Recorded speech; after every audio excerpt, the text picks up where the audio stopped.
everybody. Very good morning to all. Dear students, today we are going to start chapter number 6, The Making of a Scientist, of your textbook, Footprints Without Feet. Now, without taking much time, let us start it. It's about a scientist. So, this is what happens in the chapter. Right? It's written. At the age of 22, a former scout of the year excited the scientific world with a new theory on how cells work. Richard H. Albright and his college roommate explained their theory in an article in the Proceedings of the National Academy of Science. 22 साल की उम्र में एक young scientist ने जो अपने school के time में चैंपियन रहा करता था, स्काउट ऑफ द ईयर था, उस बंदे ने एक नई साइंटिफिक थ्योरी डेवलप करके दुनिया को चौंका दिया। थ्योरी क्या थी कि हमारे जो सेल्स होते हैं वो कैसे वर्क करते हैं। और उसका जो आर्टिकल था, ही एंड हिज फ्रेंड, उसका जो साथ में कलीग था, both had written an article, और वो आर्टिकल प्रोसीडिंग्स नाम का एक मैगजीन जो नेशनल एकेडमी ऑफ साइंस छापती है, उस आर्टिकल, उस मैगजीन में ये आर्टिकल छपा था। तो it is an achievement for anybody. If your article is printed in times of India for example, so isn't it an extraordinary achievement? Yes, it is, right?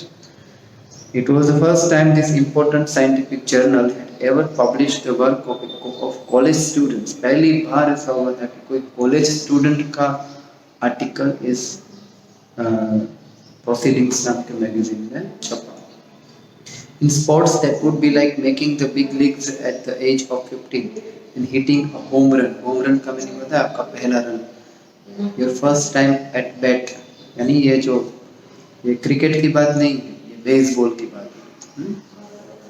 For Richard Albright, it was the first in a long string of achievements in science and other fields, and it all started with butterfly. ये पहला उसका achievement में, वो कहते हैं first feather इस achievement में था। तो बहुत बड़ी बात थी। It was not an easy thing. लेकिन स्टार्ट कहाँ से हुआ? बटरफ्लाई से। अब हमको क्वेश्चन हो सकता है कि सर बटरफ्लाई के साथ क्या लेना था? आगे बढ़ते हैं। An only child, Albright grew up north of Reading. R capital है, इसको रीडिंग को पढ़ाई मत समझना बेटा। नॉर्थ ऑफ रीडिंग यानी अ प्लेस कॉल्ड, जो रीडिंग है उसकी नॉर्थ एरिया में, उसकी नॉर्थ साइड में। He grew up in the north of Reading, Pennsylvania, America. There wasn't much I could do there, he said. I certainly could not play football or baseball with a team of one. But there was one thing I could do, collect things. अब Reading was such a place जहाँ पर ज़्यादा बच्चे नहीं थे, ज़्यादा कोई इतना वेल एडवांस्ड प्लेस नहीं था, राइट? तो और he did not have any friends, तो क्या था कि he could not play any game और वगैरह। तो he started focusing on something else, or on collection of things, right? So he did, and did he ever continue life जिए तब तक के। Beginning in kindergarten, Albright collected butterflies with the same determination that has marked all his activities. He also collected rocks, fossils, coins. He became an eager astronomer too. Sometimes stargazing all night. बच्चा यहाँ पर है ना, एक बात बहुत important है जो सीखनी है कि इस छोटी उम्र में, जब वो छोटे थे वो, तभी उनको was interested in collecting different species of butterfly. He was interested in collecting rocks, fossils and coins. Eager astronomer, रात को वो तारे देखते रहते थे वगैरह।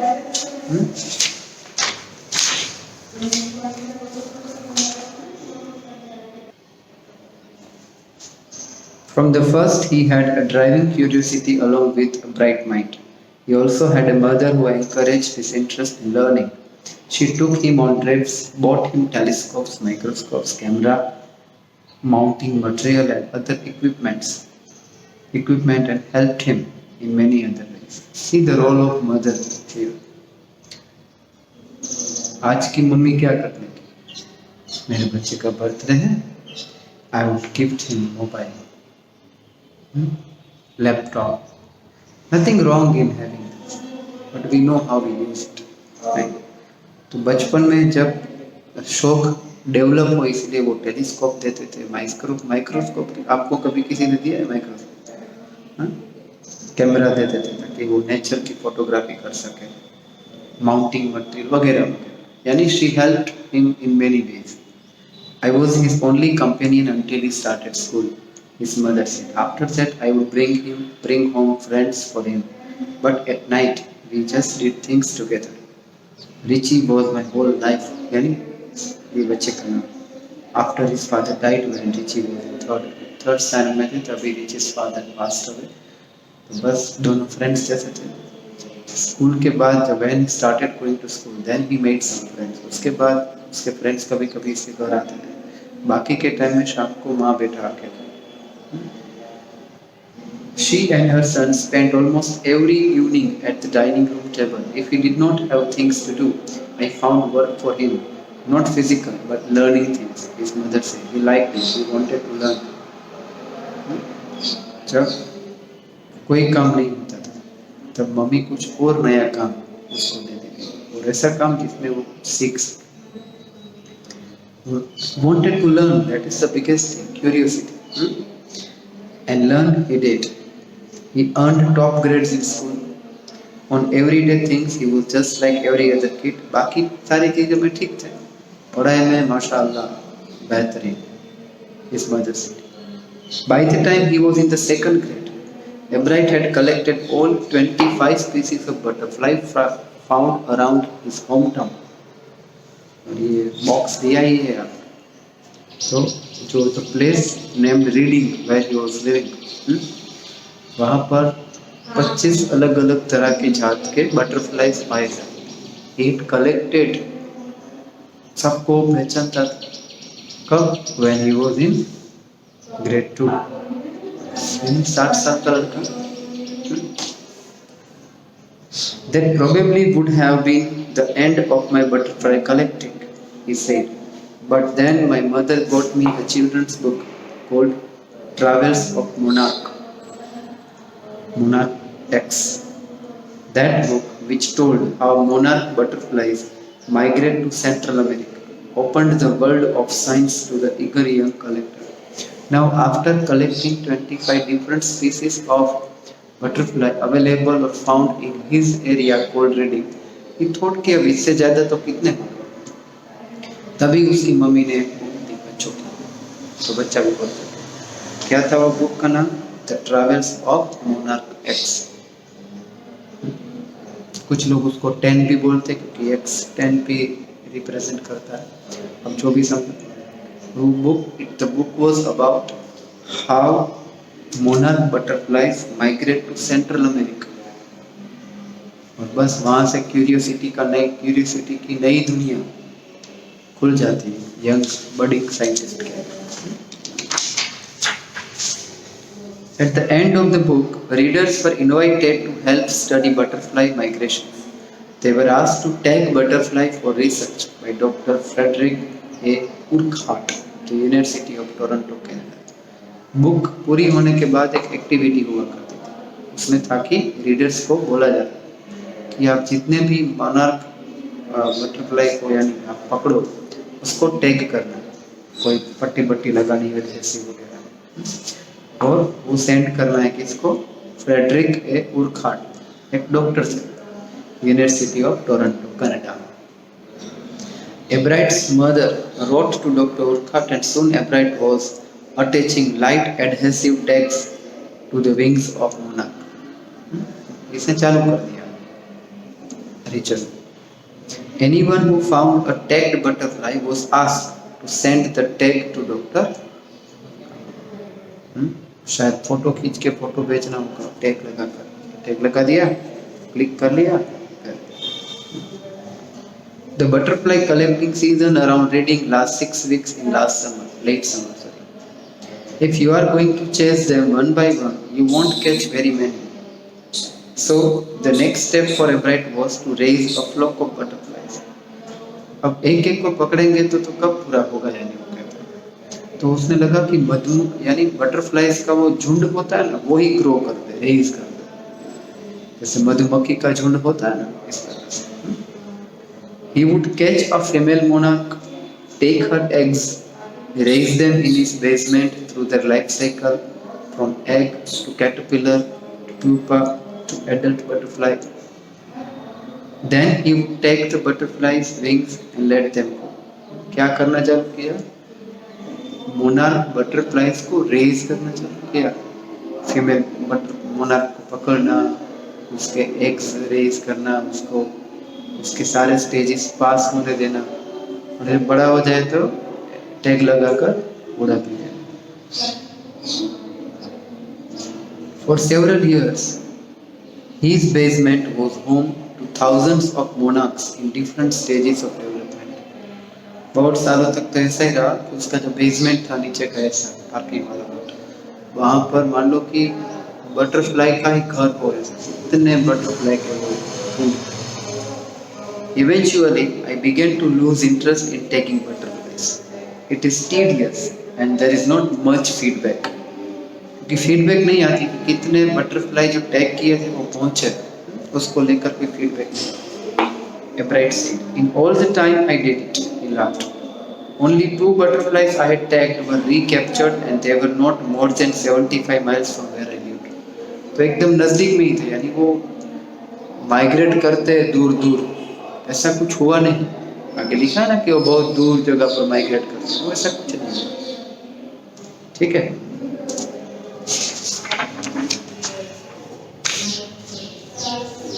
Then in the 7th grade he got a hint of what reals.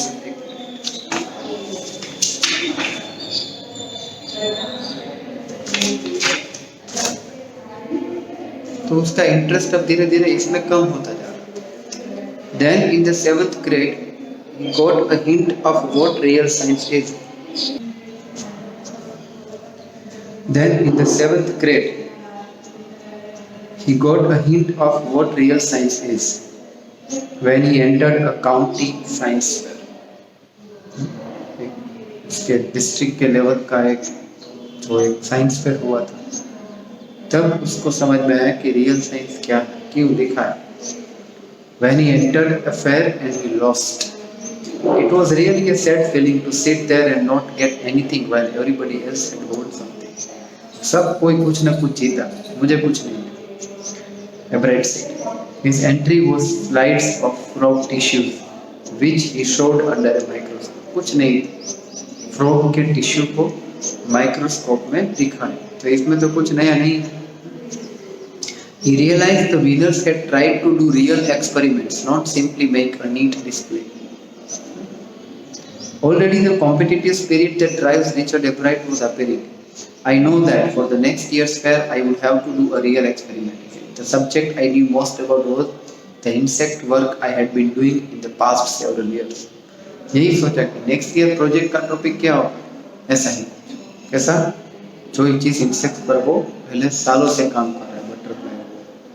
So he wrote to Dr. Urquhart for ideas and back came a stack of suggestions for experiment.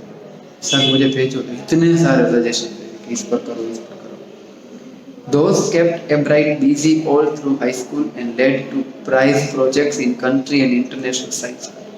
इतने वो ideas मिले कि he made something on the basis of those ideas and he won prizes not at local level but at international level as well. For his 8th grade project, 8वीं कक्षा में वो project क्या था?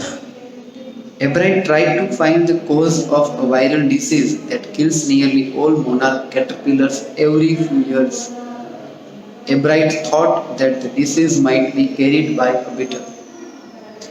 8वीं कक्षा में जब था तो उसने एक कुछ ढूंढने की कोशिश की। क्या रीजन, कौन सा रीजन, कि वो वायरल डिसीज का रीजन क्या है जिसके कारण बहुत सारे मोनार्क बटरफ्लाइज हर साल मर जाते हैं। Ebright thought the disease might be carried by a beetle. वो बीटल आता है ना, शायद वो बीटल में से ही स्प्रेड हो रहा। He tried raising caterpillars in the presence of beetles. उसने क्या किया? caterpillars और beetles बाजू साथ में ही रेज किया एक ही जगह पर। कितनी सोच देखो कि अगर स्प्रेड हो रहा है उसमें से उसमें तो समझ में आ जाएगा। I did not get any real result, he said, but I went ahead and showed that I had tried the experiment. This time I won. ये आइडिया इतना बेहतरीन था कि आइडिया के कारण ही वो जीत गए, रिजल्ट कुछ नहीं आया।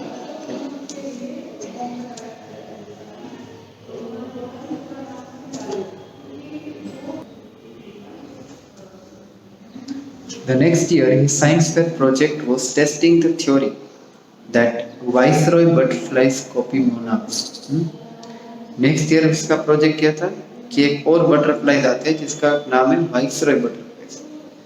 कहते हैं कि वाइसरॉय बटरफ्लाई जो है वो मोनार्क बटरफ्लाई की कॉपी करता है। इस आइडिया पर उसने कुछ रिसर्च किया। The theory was that viceroys look like monarchs because monarchs don't taste good to birds.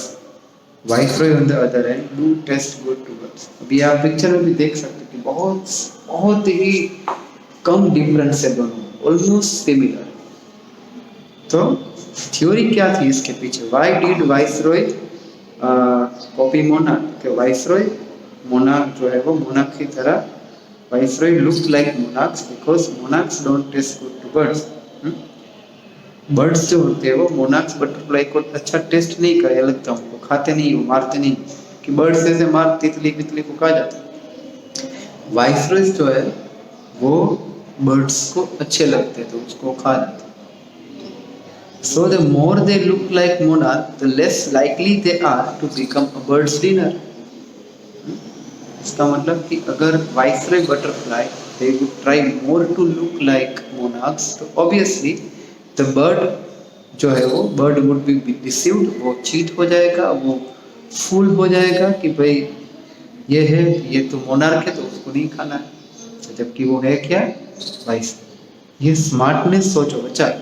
मैं इस चैप्टर को अगर लाइव पढ़ा था ना तो वही बोलता कि how important it is for a student to be very curious, आतुर, कुछ क्वेश्चंस अलग अलग आना। हमें तो कभी भगवान की दया है कोई क्वेश्चन है ना नहीं होना चाहिए। Ebright's project was to see whether in fact birds would eat monarchs. He found that the starling would not eat ordinary bird food. Starling एक bird का नाम है। It would eat all the monarchs it could get. Ebright said later research by other people showed that viceroy probably do copy the monarch. This project was placed first in the zoology division and third overall in the community science fair. Zoology के field में ये पहला इनाम आया इसका। उसने search किया, बाद में उसने एक्सेप्ट भी किया कि हाँ मोनार्क वाइसरॉय है जो मोनार्क्स के ऊपर करते हैं ताकि वो उनका बचने का चांस बढ़ जाए।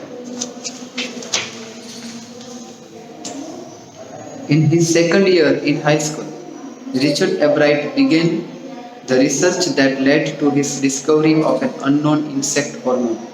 Indirectly, it also led to his new theory of the life of. Second year जब हाई स्कूल में थे तो रिचर्ड ने रिसर्च किया और इस रिसर्च पर से वो एक अननोन इंसेक्ट हार्मोन उन्होंने ढूंढ लिया और उसके बाद ही उसको इंस्पिरेशन मिली सेल्स पर वर्क करने, life of cells. The question he tried to answer was simple. What is the purpose of the 12 tiny gold spots on a monarch pupa? Monarch pupa जो होता है, pupa is one of the stages of butterfly, right? Before he becomes a butterfly.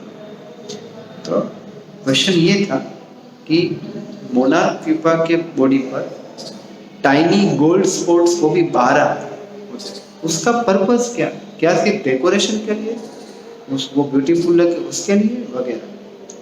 अब सोचो कि high school में यानी second year यानी 9th standard, ये सोचा।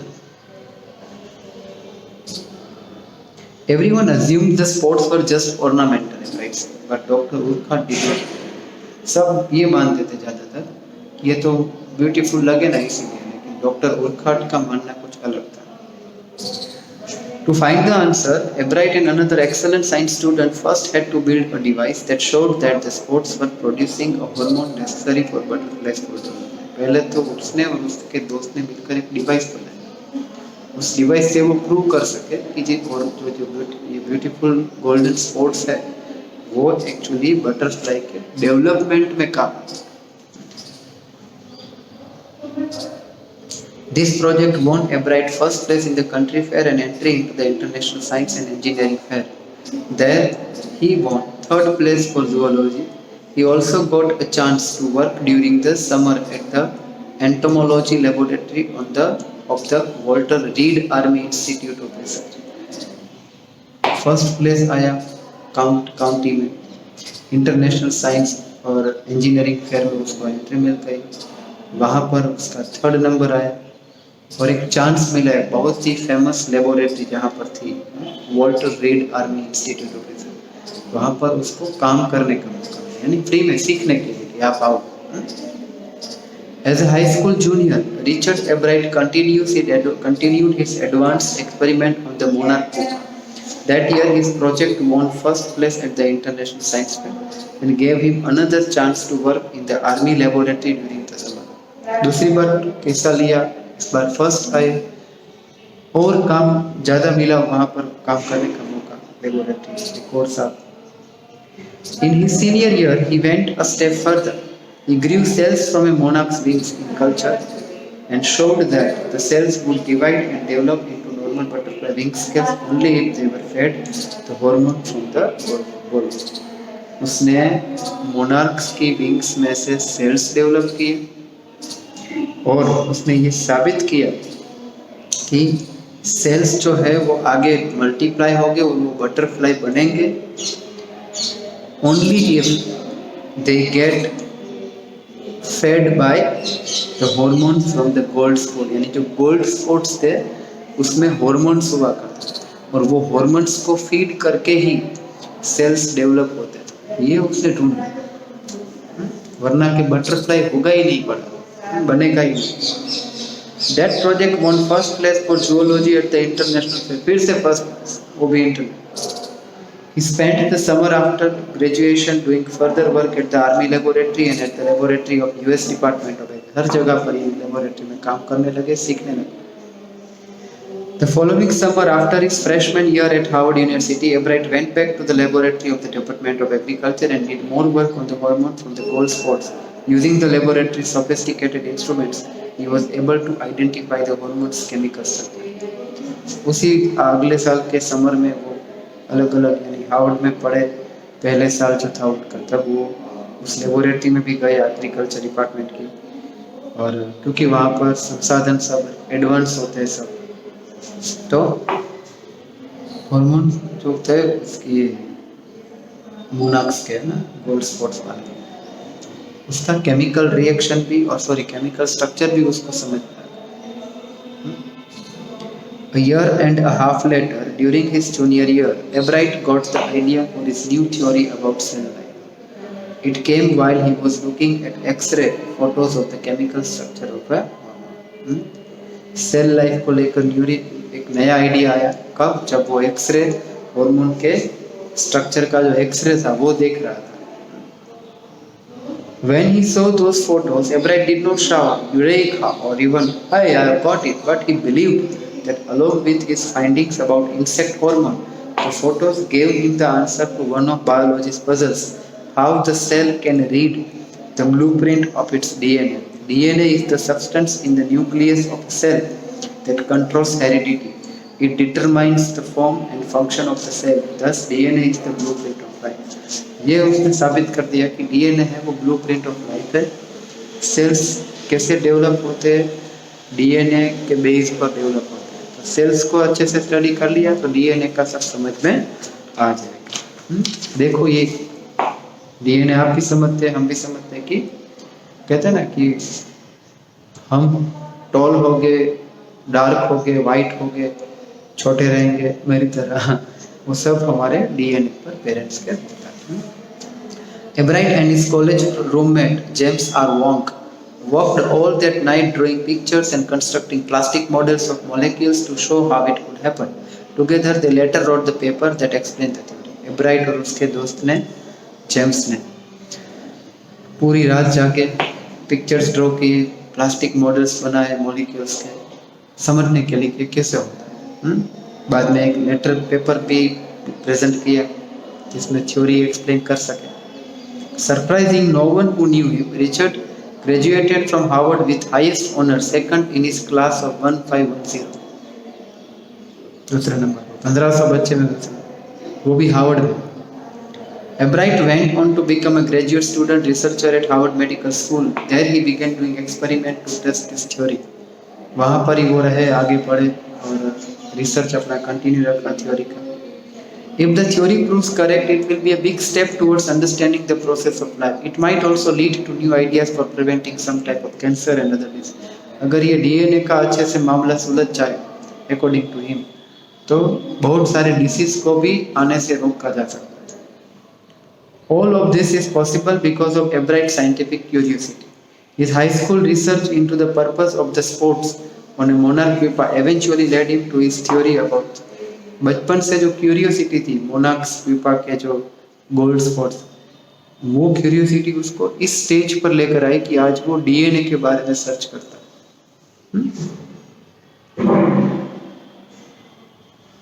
Richard Albright has been interested in science since he first began collecting butterflies, but not so deeply that he hasn't time for other interests. Albright also became a champion debater, public speaker, and a good canoeist, all around the outdoors person. He is also an expert photographer, particularly of nature and scientific experiments. सिर्फ पढ़ाई नहीं, science नहीं, ये सारे उसके interest है और उसमें मास्टर है।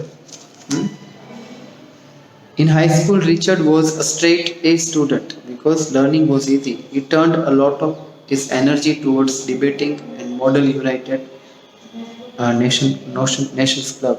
He also found someone to admire, Richard A. Wetherell, his social studies teacher and advisor to both clubs. Mr. Wetherell was the perfect person for me then. He opened my mind to new ideas. उसके social study के teacher थे, उसने दुनिया का दरवाज़ा खोल दिया, यानी उसके इंटरेस्ट बढ़ा दिया इस बच्चे का। और वही टीचर का काम होता है ना, कि आप इंटरेस्ट डेवलप करो।